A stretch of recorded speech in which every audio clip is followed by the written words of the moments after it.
Well, we're going to talk more about this now with Michael Kugelman, the South Asia Institute Director at the Wilson Center, who joins me now live from Washington. Michael, thank you so much for taking the time to speak to us today. Great to be here with you. Thanks. So what are your thoughts on this new temple? Is it just part of Narendra Modi's new playbook? Well, that's certainly part of it. It's very political, and it's notable that this temple was consecrated well before it was actually completed, which is a bit unusual. But I think that one of the goals of Modi and his party was to be able to show this achievement in the months before elections, and elections happen in India in just a few months. But it goes much deeper than that. I think for me, the biggest takeaway is that this is such a flashpoint. This temple is such a flashpoint between Hindus and Muslims.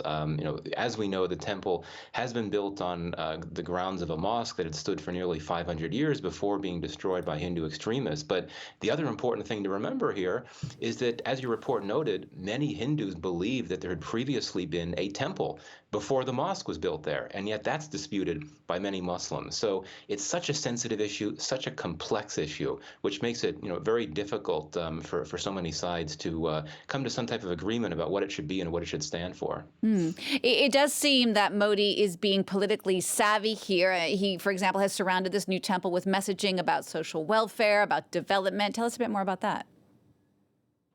Well, it's true that in the weeks and months leading up to today, Modi and other senior leaders from his party had been in the vicinity of the temple to inaugurate new development projects, new infrastructure projects. And I think that's very smart because, again, keeping in mind the political motivations at play here, I think that Modi is looking to try to showcase what for him have been the two core themes that have worked best for his politics over his nearly decade in office. One is, of course, the idea of Hindu nationalism, and the Ram Mandir is all about Hindu nationalism. But also, he is focused very heavily on social welfare and upliftment of the poor. And so he's been able to combine the two of them in his messaging about this temple over the last few weeks. And one could argue that perhaps one of the objectives here is to soften his messaging about Hindu nationalism, which is very controversial, particularly among many Indian Muslims, by also keeping it in the context of these discussions and announcements about new hospitals, new railroads, new airports being inaugurated in the days and weeks, weeks and days leading up to today. Michael, what kind of reaction has there been from Muslims in India? I mean, it seems like in many ways this consecration is basically just trying to erase this very traumatic and heavily contested part of India's history.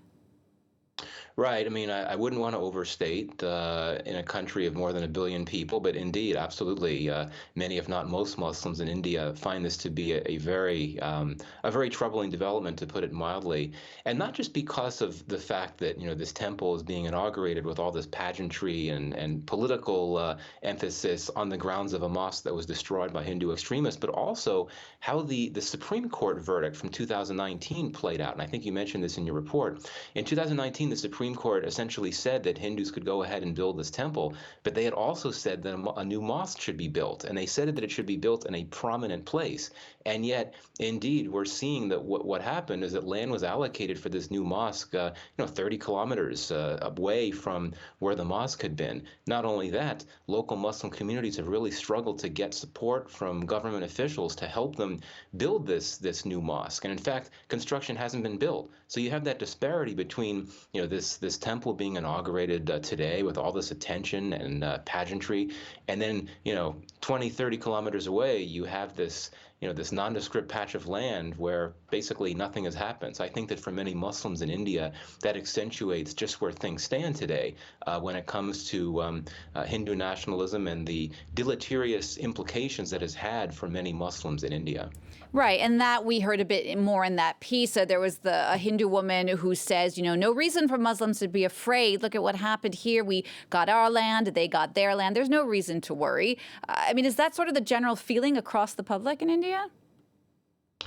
Right. I mean, indeed, for Narendra Modi's very large, mostly Hindu base, that indeed is the feeling that you had a just verdict by the Supreme Court some years ago, and that the Muslim community will have the opportunity to rebuild their mosque. But indeed, that sort of overlooks the fact that this is not happening in equal ways, in the sense that obviously so much of the government's attention and resources has been focused on this mosque. pardon me, on this temple. But on the other hand, I think that for so many Muslims in the country, they see this reality of a struggle to develop this new mosque and the almost total lack of support from the government as a reflection of something much more troubling that I think many that are the staunchest supporters of the Prime Minister would be unwilling to acknowledge. Michael, just to wrap up very briefly, Modi's expected to win a third straight term shortly. How do you see India developing under him in the coming years? How bad will things be for those who are not Hindu, and what can they do to fight back?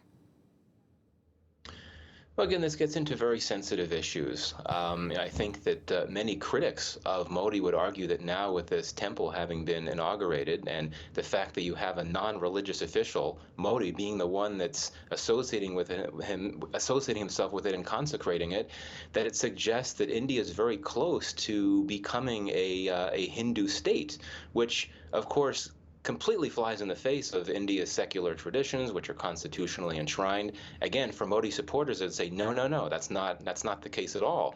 But again, it just goes to show how sensitive these issues are and how polarized this whole discussion is. Michael, thank you for that. Michael Kugelman there speaking to me live from Washington. Thanks for having me.